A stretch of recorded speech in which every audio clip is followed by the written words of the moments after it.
Ya, saudara, ini adalah situasi terkini di Ancol BCT International Stadium yang merupakan venue debat kedua Pilgub Jakarta. Kurang dari 2 jam lagi, debat kedua akan diselenggarakan. Bagaimana nanti jalannya debat dan harus seperti apa sih para paslon ini agar visi, misi, dan juga argumentasinya bisa diterima oleh publik. Sambil menunggu jalan debat, kita akan bahas bersama dengan Agung Baskoro, Direktur Eksekutif Trias Politik Strategis yang sudah hadir di studio Kompas TV. Selamat petang, Mas Agung, selamat datang. Mas Ibrahim. Baik, bicara tadi kita sudah simak, Ya. 3 paslon sudah menyampaikan persiapannya jelang debat nih Mas Agung. Bicara soal ekonomi dan kesejahteraan sosial, Ya. ini tema yang dekat, melekat dengan masyarakat. Betul. Bagaimana paslon ini harus bisa menyampaikan gagasan soal ini agar bisa diterima publik? Ya, pertama memang dalam debat hal-hal teknis itu sama pentingnya dengan hal-hal substantif. Sehingga kenapa kemudian jawaban tiap cagup itu beragam ya. Kalau RK nomor 1 fokus belajar public speaking, yang nomor 2 fokus untuk mempersiapkan lebih baik dari debat sebelumnya, Pak Dharma tadi.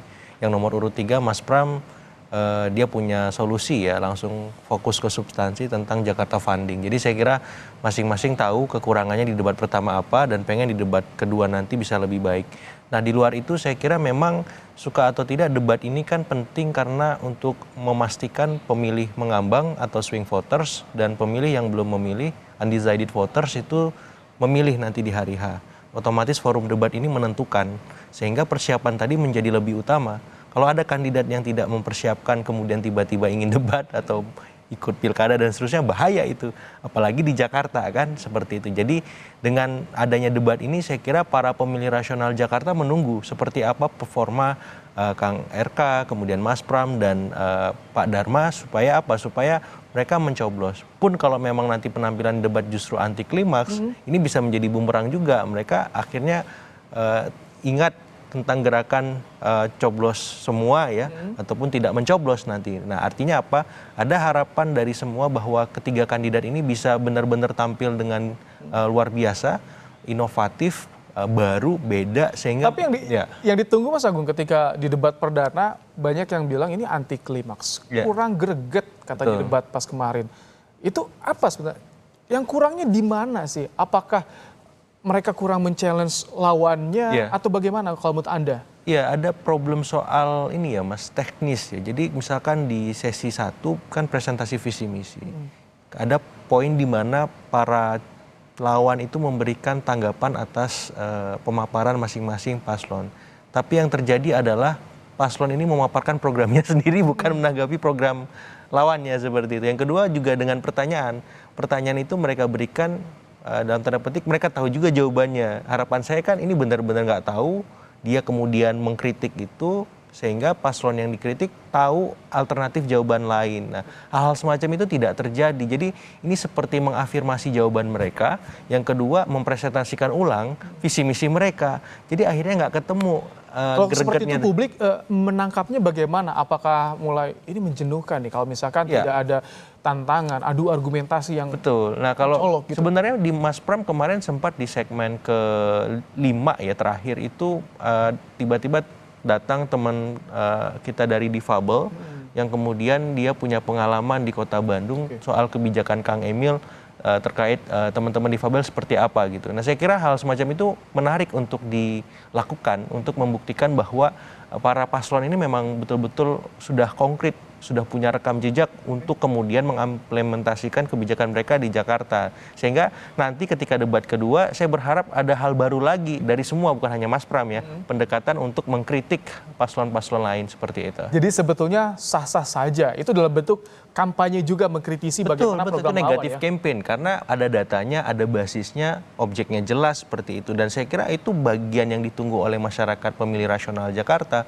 Justru kalau adem anyem, tidak ada wow factornya, ya males kan, udah ini adem, kemudian debatnya gitu, ya apa sensasinya kan Mas? Seperti Oh, itu. Anda merekam bagaimana sih Ya. saat ini undecided voters Ya. sama swing votersnya di Jakarta Ya. sampai sebulan nih, persisnya sebulan jelang pencoblosan. Betul, jadi kisarannya masih fluktuatif ya, karena Jakarta ini kan terpapar informasi yang cukup deras sehingga dinamikanya tinggi. Jadi undecided voters itu masih di kisaran 10-15%, masih cukup tinggi, apalagi dinamika antar paslon ini elektabilitasnya cukup kompetitif ya. Jadi kalau misalkan mereka menyeberang secara mayoritas ke salah satu paslon, bisa saja paslon yang diseberangi itu menang. Sebaliknya juga, yang lain jadi kalah. Nah artinya apa? Instrumen debat, kemudian instrumen campaign di bawah udara, darat, dan seterusnya itu menjadi penting. Dan saya lihat pertarungan Pilkada Jakarta ini sampai akhir, Mas. Sampai Jangan akhir. sampai terlena dengan hasil survei yang memenangkan ataupun yang mengalahkan. Terus saja jalan, terus berinovasi di masyarakat. Supaya apa? Supaya kemungkinan menangnya semakin besar ketimbang kemungkinan kalahnya. Oke, bicara soal kualitas debat, jika tema hari ini adalah ekonomi dan kesejahteraan sosial, tapi subtemanya ada infrastruktur, ada pelayanan dasar, pendidikan, kesehatan, Ya. ekonomi kreatif, bahan pokok. Iya. Bagaimana nanti pemaparan yang bisa Betul. terjadi di debat malam ini? Iya, saya kira kalau di beragam survei juga dipotret tuh masalah ekonomi paling krusial tuh ada dua, Mas. Lapangan kerja sama soal harga sembako mahal. Yang utama itu sembako dulu, baru lapangan kerja. Nah, saya kira publik Jakarta menunggu apa inovasi kebijakan untuk menyelesaikan dua masalah itu dari RK, dari Mas Pram maupun dari Pak Dharma gitu. Karena ini yang langsung menyentuh keseharian mereka, kantong mereka nih. Besok saya makan apa, besok saya kerja apa. Apalagi buat Gen Z milenial yang terdampak hari ini ya, susah dapat kerja, susah juga mengakses kebutuhan dengan maksimal gitu karena cicilannya banyak dan macam-macam. Nah, saya kira solusi-solusi konkret dari para paslon ini ditunggu. Dan harapannya tidak lagi sebatas wacana, karena apa? Karena ya kalau hanya sebatas wacana ya lari semua nanti nggak nyoblos ini pemilihnya. yang ditunggu juga publik Jakarta yang saat ini berada di barisan pendukung. Sudah sebagian berada di kawasan Ancol nih, ingin menyaksikan langsung debat. Kita coba mendengar sambungan audio langsung dari Ancol. Kita dengarkan sedikit saja. Itu dia. Warga Jakarta yang sudah masuk dalam barisan pendukung juga ingin menyaksikan debat. Artinya semua mata warga Jakarta saat ini, Mas Agung, tertuju pada layar Kompas TV tentu yang menyiarkan debat, ingin mengetahui visi, misi atau gagasan yang mereka tawarkan. Kalau tadi Anda bicara soal bahan pokok. Nah, kalau pendidikan bagaimana, Mas Agung? Masing-masing paslon itu punya program yang cukup bagus kalau kita baca visi misi ya. Dan saya harus apresiasi memang masalah pendidikan di Jakarta ini memang sudah lebih terselesaikan, Mas. Terlihat dari kualitas manusianya ya di atas rata-rata nasional gitu. Jadi arahannya sederhananya ini tinggal melanjutkan. Berikutnya bagaimana menyempurnakan, membuat jadi lebih baik. Bahkan kalau perlu inovasinya ditambah. Dan di semua paslon itu untuk pendidikan concern semua. Misalkan Pak Dharma Pongrekun tuh soal adab misalkan. Sangat filosofis dan saya kira itu penting juga. Kemudian di Mas Pram itu pendidikan tuh fokusnya dia pengen Jakarta belajar, narasi besarnya. Kalau Kang RK itu fokusnya bagaimana pendidikan ini bisa melanjutkan ya KJP plus ya. Kalau saya nggak salah itu terkait nanti plusnya itu bahan pangan dan seterusnya. Jadi masing-masing sudah ada inovasinya. Tinggal yang kita tunggu ini timelinenya kapan dilaksanakan ketika mereka sudah dilantik kan. Apakah 3 bulan, 6 bulan kemudian. Nah, kepastian itu penting disampaikan di debat supaya apa? Pemilih tahu kapan mereka merasakan dampaknya. Nah, selama ini kan itu masih terlalu abstrak. Jadi ini kapan sih dieksekusi misalkan? Kalau saya terpilih, 3 bulan setelah saya terpilih, saya akan laksanakan ini. Kejelasan waktunya. Persis. Jadi mereka langsung arrange budget rumah tangganya nih. Oh, setelah kalau saya milih RK 3 bulan, saya akan merasakan dampaknya ke kantong saya. Sedetail itu pemilih Jakarta. Baiknya seperti itu, Mas. Karena kalau misalkan ngawang, ini ada program ini, dan tiba-tiba nanti gubernurnya udah ganti maju capres 2029 misalkan. Itu berubah lagi. Iya, berubah lagi. Makanya kalau menurut saya ya harus sekonkret itu, sedetail itu, supaya apa? Pemilih ini punya keterikatan, punya kepemilikan dengan semua kandidat. Seperti itu. Kalau bicara soal kualitas debat, tentu tak terlepas juga dari sosok 7 panelis yang sudah dipilih.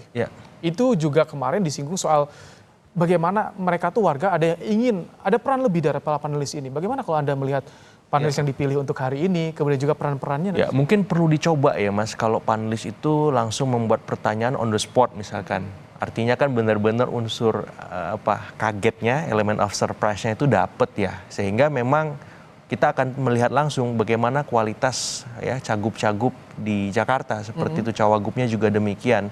Panelis ini interaktif, berinteraksi dengan paslon sehingga ada istilahnya unsur manusianya kan gitu, kekagetan, kemudian dia mikir, kemudian ekspresi-ekspresi yang itu membuat debat menjadi hidup. Tapi kalau misalkan sekarang kan panelisnya memang sudah membuat pertanyaan, tinggal dikocok dalam fishbowl gitu ya, kemudian dipilih pertanyaan itu dan dibacakan oleh moderator ya. Kalau bicara soal panelis, padahal sosok yang dipilih pun tak main-main. Ada Taufik Pasyak, ada Tauhid Ahmad dari INF juga, ada Dimas Oki, ada Timbul Siregar, Arif Satria, Felicia Putri, dan Imdadun Rahmat. Tentu ini sosok yang paham betul bagaimana kondisi di Jakarta. Betul, betul. Itu ada milenialnya, ada Gen Z-nya, ada lengkap itu. Jadi kalau saya lihat mereka berinteraksi dengan paslon akan sangat hidup dan mestinya dicoba oleh KPUD Jakarta ya. Ini kembali kami tampilkan dua visual yang berbeda. Yang pertama bagaimana perjalanan ini salah satu paslon. Nomor 3, Cagup Pramono Anung yang akan menuju ke venue debat, sementara visual sebelah kanan layar kaca Anda, visual terkini langsung dari kawasan Ancol Beach City International Stadium. Ini sekitar kurang dari 2 jam lagi debat akan dimulai. Tapi informasinya tentu para paslon ini akan lebih awal tiba sebelum pukul 6 atau pukul 18 waktu Indonesia Barat. Mereka diperkirakan akan tiba di kawasan Ancol untuk mengikuti jalannya debat kedua. Nah, bicara soal tema debat tadi dibahas soal ekonomi, bahan pokok, pendidikan, infrastruktur nih. Jakarta kompleks sekali, Mas Agung, infrastruktur. Bagaimana di debat ini agar gagasan para paslon ini bisa diterima publik? Karena tampaknya Jakarta berganti pemimpin, ini masalah infrastruktur masih jadi PR yang utama nih Mas Agung. Betul, karena macetnya nggak selesai-selesai soalnya. Jadi kalau saya lihat semua paslon tuh punya program memperluas ini Mas ya, transportasi publik yang sudah ada. Kayak MRT, LRT, Trans Jabodetabek, bahkan katanya ada beberapa itu yang jur tuh Mas Pram kalau Trans Jabodetabek jur, karena sekarang Jakartanya Jabodetabek jur juga ya daerah khusus Jakarta, bukan lagi ibu kota. Jadi saya melihat inovasi semua kandidat kelihatan gitu, tampak memperluas akses transportasi publik. Kalau Kang RK itu bahkan ingin memperpanjang jalur sepeda, membuka jalur sungai seperti itu. Saya kira itu hal-hal yang menurut saya patut disimulasikan dulu. Jadi misalkan Kang RK ngomong jalur sungai nih. Artinya semua ide dari paslon 1, 2, 3 ketika ada gagasan soal transportasi itu patut disimulasikan semuanya untuk diuji. Bahkan kan ada artificial intelligence Mas ya, disimulasikan aja di sosmed masing-masing. Ini loh kalau transportasi sungai jalurnya, saya kebayang jadi kan.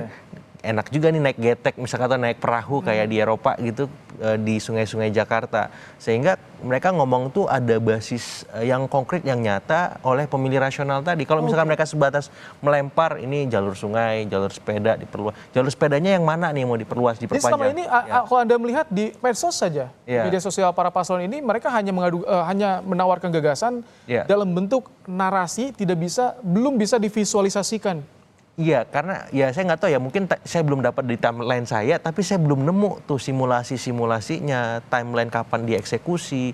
Karena kan kita ngerti juga rekam jejak masing-masing paslon ini, karena ada yang pernah jadi kepala daerah, misalkan RK di Jabar seperti apa, Bang Rano seperti apa di Banten, seperti itu. Jadi ini beneran nggak nih omongannya bisa dilaksanakan, kan kita nanya di situ kan, mana nih contohnya, buktinya, minimal simulasinya lah, biar kita tahu ini kapan mulai dieksekusi kan Mas, seperti itu. Bicara tadi subtema, sudah kita bahas ada 6 subtema soal infrastruktur, ekonomi digital, UMKM, pariwisata, ada ekonomi kreatif juga, bahan pokok, pendidikan, kesehatan.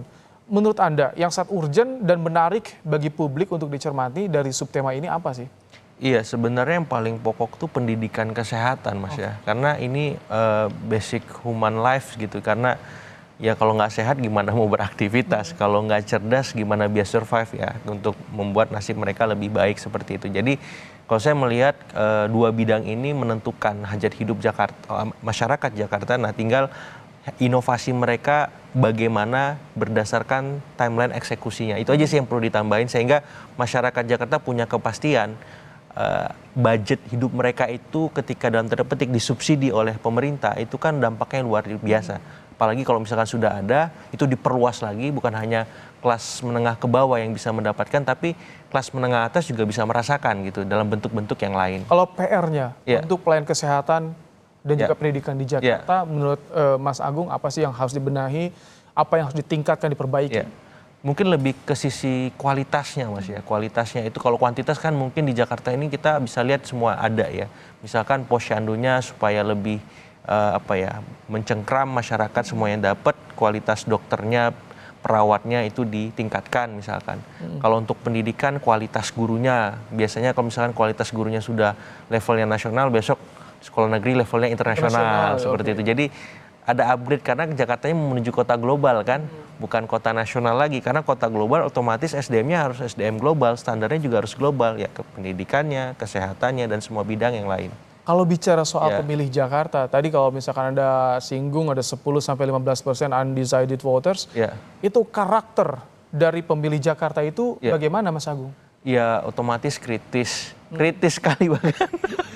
Sampai detail kalau misalkan ada adu gagasan ini, bahkan kalau bisa rasional apa tidak gitu. Merasakan betul kebijakan yang dibuat dan mereka bisa jadi rentan untuk tidak memilih Mas gitu. Kalau memang mereka tidak terpuaskan dalam debat atau dalam keseharian kandidat ini berkampanye kan, ini sama aja.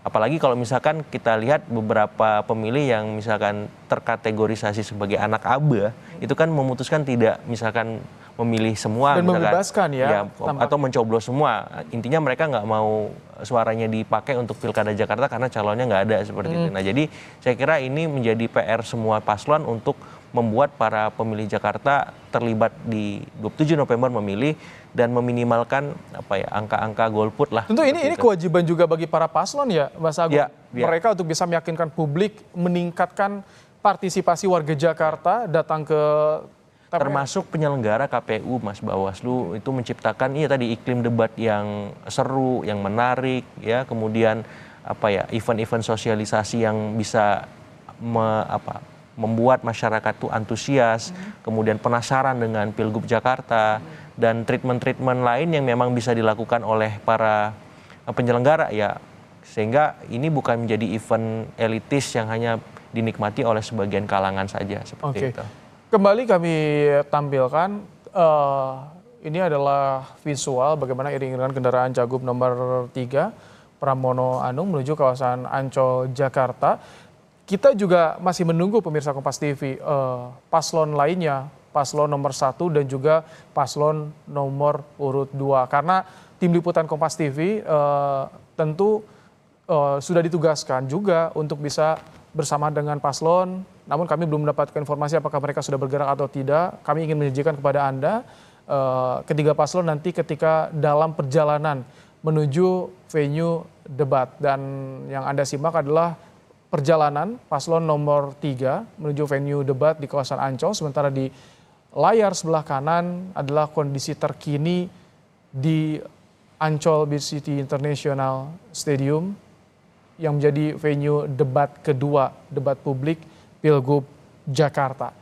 Ketika tadi Mas Agung bilang soal warga Jakarta kritis, mereka tentu akan melihat detail, rasional, bagaimana visi misi gagasan yang ditawarkan oleh para paslon.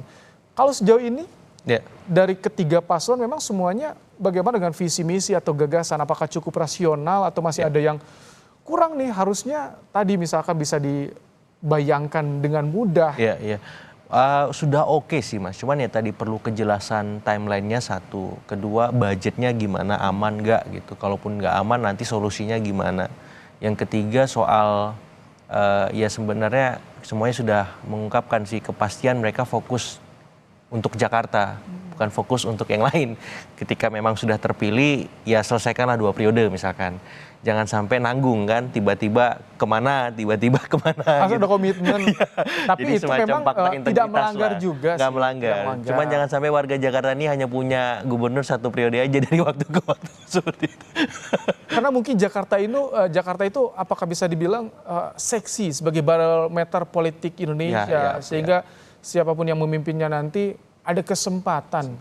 Sangat berpotensi untuk maju masuk ke 2029. tingkat pusat itu ya. Iya, sangat strategis, terlepas sudah ada ibu kota baru Nusantara seperti itu, tapi Jakarta biar bagaimanapun barometer politik nasional, epicentrum semua bidang di luar politik, ekonomi, sosial, budaya. Jadi susah untuk tidak melihat Jakarta, semua mata publik maupun elit kita gitu. Sehingga yang berhasil memimpin Jakarta ya sedikit banyak mesti tergoda.